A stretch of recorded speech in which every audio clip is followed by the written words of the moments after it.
Alors bonjour les gars, bienvenue à tous, je suis ravi de vous retrouver pour le montage de ce Merkava MK1 hybride. Alors j'avais fait une ouverture de boîte, vous avez vu à peu près ce que la boîte contenait. Le MK1 en gros, il est encore aujourd'hui dans des unités de réserve, mais il a été utilisé en gros des débuts des années 80 jusqu'à la fin des années 90-95 je crois. Oui, et il a sa première participation sur le terrain, elle était dans la guerre du Liban en 82. Okay. Une fois cet événement terminé, Israël a apporté des modifications au MK1. Ils ont changé le mortier de place, une trappe, ils ont amélioré le blindage. Alors c'était pas encore la version MK2, c'était toujours le MK1 mais modifié. Et ça a été le Merkava MK1 hybride. Okay, donc il est un tout petit peu différent du MK1 classique, okay, du début de conflit en 82 au Liban. Okay. Et notamment, alors on va voir ensemble sur ce montage la pose de l'antidérapant sur tout le char, enfin sur les surfaces planes et horizontales du char. Okay, avec une technique classique qui est employée par beaucoup de maquettistes, hein, voilà, système de colle et de sable ultra fin, je vous montrerai ça au début. On va aussi avoir l'occasion de tester la nouvelle peinture AK que j'ai commandée spécialement avec le diluant qui va avec. Okay, IDF Sinai Grey 1982. Okay, donc on va voir si elle se passe bien, etc. Et si ça se passe bien à l'aéro, et puis après pour faire le weathering et tout ça. Donc ça va être sympa, ça va être aussi un test à voir. Donc le MK1 c'est une des suites logiques voilà, du shoot cal que j'avais déjà monté, que vous voyez là. C'est un Tacom, donc il devrait bien, comme le Shift 10 là, que je viens de terminer. Donc il devrait bien s'assembler, ça devrait être pas mal à monter, quoi, pas de difficulté majeure. Mais en tout cas je vous dirai au fur et à mesure si ça se passe. Donc avant de commencer, oui, il y a une boîte aussi, voilà, j'ai commandé ça, hein, une boîte de chez Mang, on va utiliser juste ce pilote là, celui qui est ici debout là, avec la bouteille d'eau, chef de char, hein, qui sera en gros sur une des tourelles là, que je laisserai ouverte. Et puis je vais trouver aussi une ou deux figurines de soldats de cette époque là, quoi, voilà, l'année 80, okay, que je mettrai au pied du char. Ou deux, hein. Si je peux trouver aussi des civils, tu vois, j'en mettrai un ou deux, maximum de 4-5 figurines, et puis on fera également le diorama ensemble. Okay, je vais faire un diorama de cette taille-là, à peu près comme la feuille, là, un peu plus grand, et puis deux figurines, une petite route de désert, enfin, tu vois, pas grand-chose, hein, pas un énorme diorama, parce que j'aurais plus de place sinon. Et puis on va voir tout ça ensemble, ça sera l'occasion d'approfondir un peu plus les dioramas, etc. Et puis les figurines. Okay. On m'a demandé dans des vidéos et sur Facebook mon nouvel atelier. Hein, tout le monde avait remarqué que j'avais un nouveau rack, et puis j'ai parlé de mon atelier figurines, etc. Donc on fait une petite visite rapide. Ensuite je vous explique un nouveau concept pour la chaîne Plastic Dream. Ça va durer quelques minutes. Okay. Si vous allez directement au montage, allez vers la minute, vers la 6e, 7e minute. Okay. Pour les autres, c'est parti pour la visite. Alors voilà ce que vous aviez l'habitude de voir. Là, c'est mon atelier principal où vous voyez tous les montages, les tutoriels, etc. Okay. Avec à côté mon coin informatique où je gère le forum et mes vidéos, etc. J'ai rajouté ici 2-3 étagères pour mes peintures Tamaya et Mister Hobby. Voilà, le néon, enfin ça je vous avais déjà montré hein, à une époque. Le néon d'aquarium avec les lumières du jour là pour éclairer le plan de travail.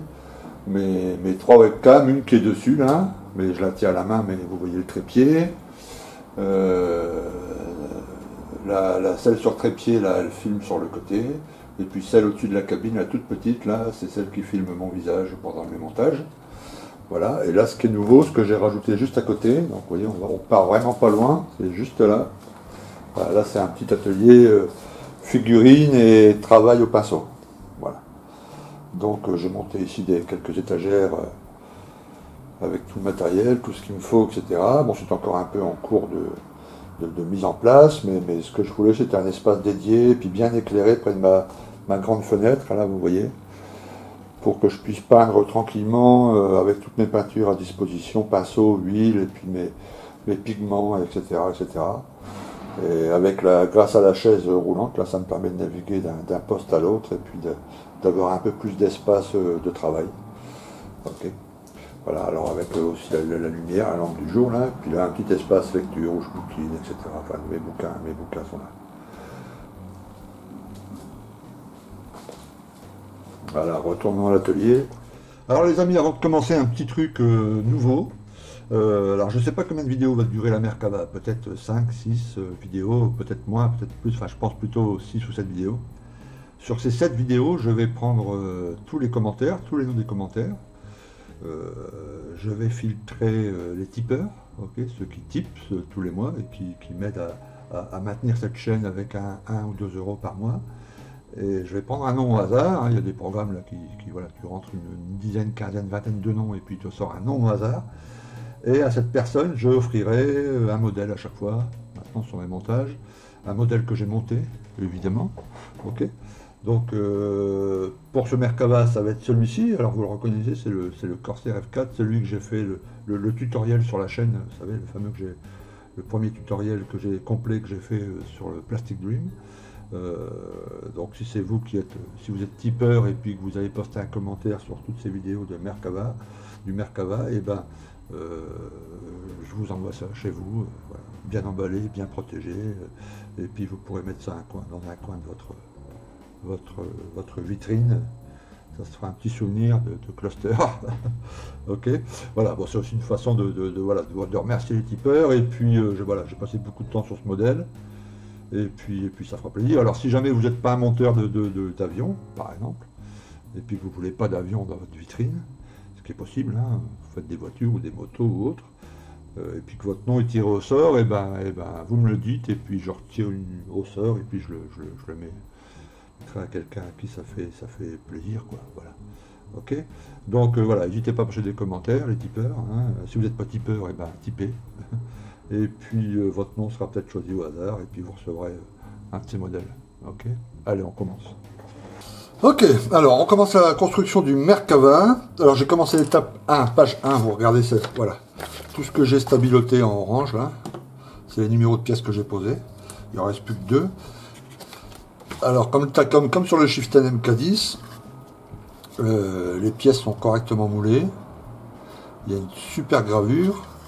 Le moindre boulon est représenté, etc. C'est pas très complexe.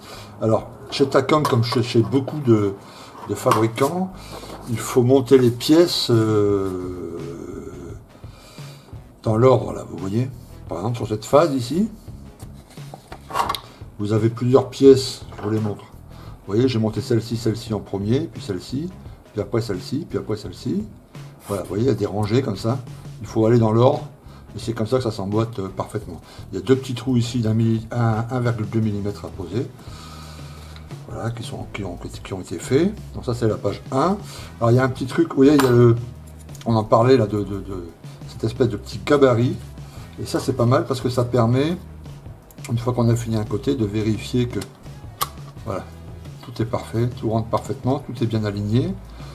Ok. Et ça va permettre de monter les chenilles, ok, impeccablement, de bien centrer tous les axes de roue. Donc ça c'est vraiment une super idée. J'espère que ça incitera les autres fabricants à faire la même chose, parce que c'est vraiment top pour moi. Et même pour monter les chenilles, ça va être génial, parce que c'est toujours un moment un peu difficile. Ok. Alors, il reste une pièce à faire ici. Je voulais voir, ce qu'on m'avait demandé sur YouTube, quand on nettoie une pièce, comment on fait pour enlever les lignes de moulage, etc. Ok, alors là vous voyez, sur un des trains de suspension ici, il y a des lignes de moulage qui sont de chaque côté. Hein, une ici, une de ce côté-là, une là, une là. Bon, j'ai fait les 2 là, il en reste plus qu'une ici à faire. Et comment on fait pour la faire disparaître totalement? Et ben c'est simple, avec une lime évidemment. Donc il faut des toutes petites limes comme ça, des lignes toutes fines. Ok. Il faut ensuite passer entre chaque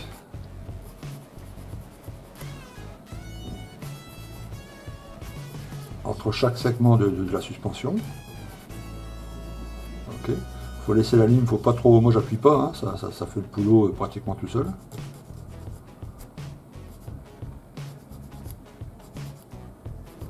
Voilà. Et après il y a une petite technique pour nettoyer, alors que beaucoup d'entre vous certainement connaissent.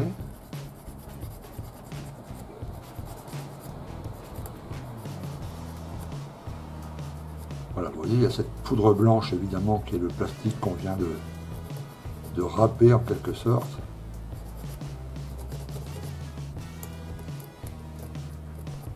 Voilà. Ok. Bon, on peut toujours souffler pour en enlever un peu, mais il en reste toujours un tout petit peu.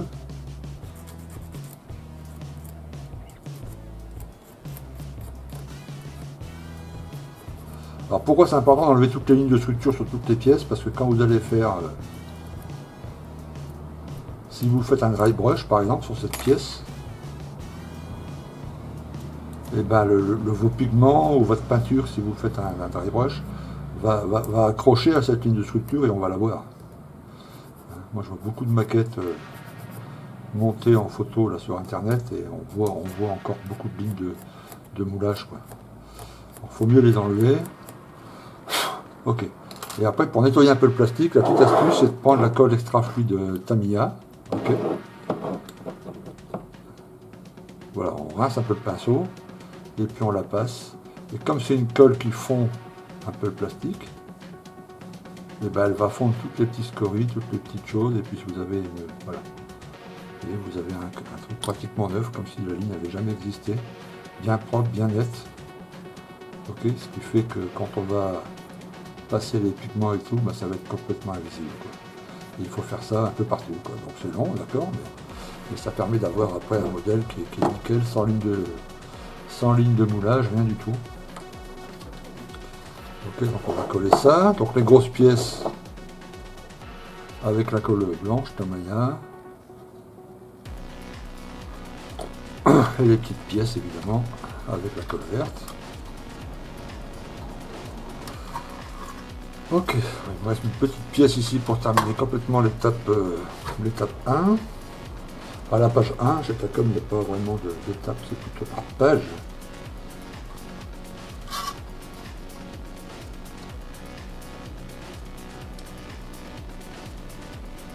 Voilà.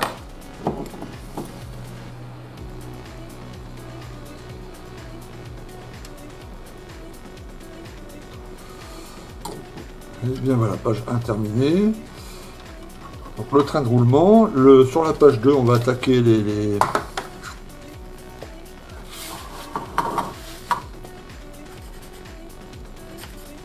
Ça permet d'être sûr, quand il y a beaucoup de pièces comme ça sur des pages, que tout a été bien fait. Et la deuxième page, évidemment, on va attaquer le reste des trains de roulement. Il y a encore un peu de pièces à poser là. Donc les trois premières pages sont consacrées au train de roulement et aux chenilles. Okay. Donc je continue un peu le boulot, hein, je travaille un peu là-dessus. Et puis on se retrouve, disons, au montage des chenilles. Hein. Et quand on va faire cette étape-là, avec les deux outils, les deux gabarits, là, je vous montrerai ça. Ok. Allez, à tout de suite. Alors n'hésitez pas également à soutenir la chaîne Plastic Dream à travers Tipeee pour le prix d'un ou deux cafés par mois. Voilà, on va dire acheter des kits, de la peinture, un peu de matériel, et puis ça me permet de faire d'autres vidéos et puis d'autres tutoriels de montage, etc. Ok, alors on continue le montage. On a terminé la page 2, l'étape 2. Ok, voilà ce que ça donne une fois l'étape 2 complètement terminée. Il n'y a aucun souci, aucun piège, hein, c'est vraiment du modélisme de base. Ok. Et la page 3, enfin l'étape 3, 4, 5, on prépare les trains de roulement et les chenilles. Alors, je vais mettre ça un peu de côté. Voilà les roues principales, il y en a une dizaine à faire comme ça, elles sont en 5 parties, là aussi aucun piège, j'aime bien préparer les surfaces et puis coller comme indiqué sur la notice. Donc ça c'est parfait.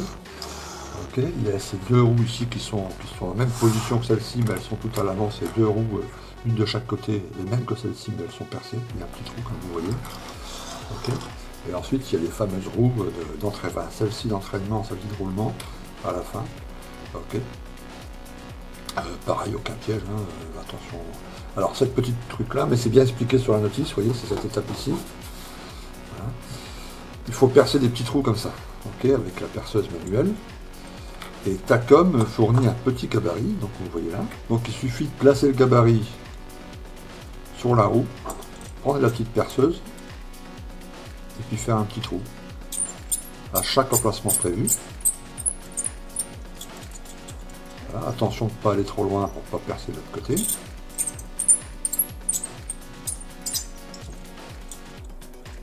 Voilà, etc., etc.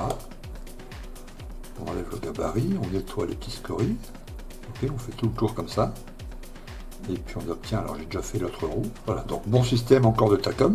Hein, beaucoup de constructeurs auraient simplement dit de percer un trou tous les X millimètres à X côté du bord et puis sans donner de gabarit. Là, Takom, bravo, hein, parce que c'est vraiment pratique et on ne se court pas, quoi. Ça fait un petit résultat nickel. Ok, voilà. Alors ensuite les chenilles, donc là aussi étape très facile. Donc on prend le gabarit comme ça, on place les deux roues dans leur emplacement prévu, voilà, là.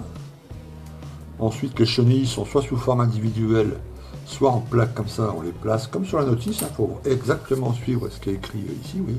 J'ai déjà fait celle-ci, j'ai stabiloté, je commencerai celle-ci tout à l'heure. Okay. Et puis il suffit de coller et puis de mettre en forme, et on obtient ça. Là, on laisse sécher, ça fait une quarantaine de minutes à peu près que ça sèche. Et il suffit déboîter, c'est-à-dire on a la forme, tu vois. Alors là, par la roue, elle n'est pas collée, hein, tu vois, tout est, voilà. Et ensuite, on prend le char, on passe la roue qui était là, ici. Là, je vous conseille de mettre déjà la roue comme ça dans ces petits trous. Voilà, de le tenir. De caler sur la roue ici.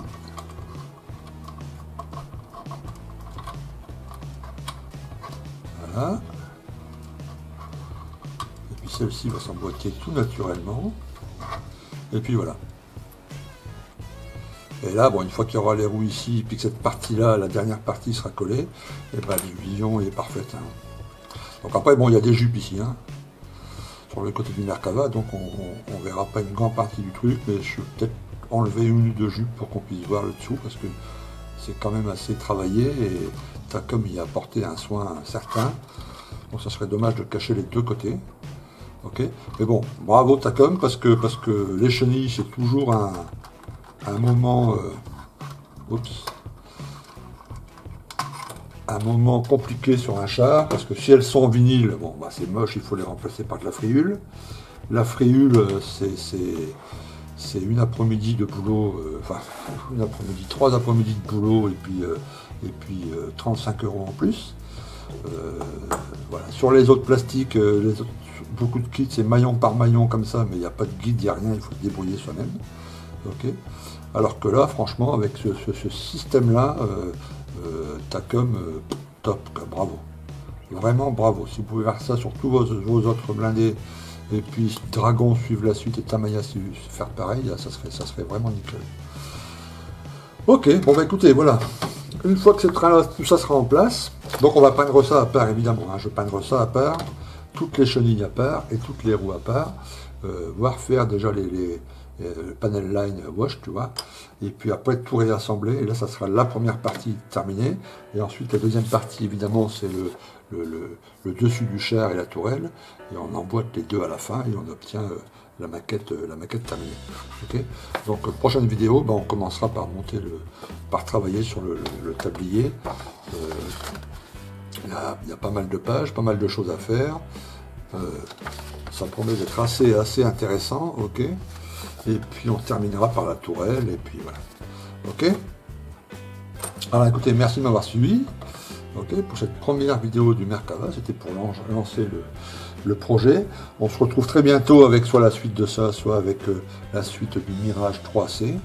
Et puis alors à ceux qui sont en vacances comme Thomas Arcanix, repose-toi bien, profites-en bien. Ceux qui ont repris le boulot, courage pour la reprise. Et puis moi je vous dis à très bientôt et passez une bonne fin de journée. A plus. Ciao.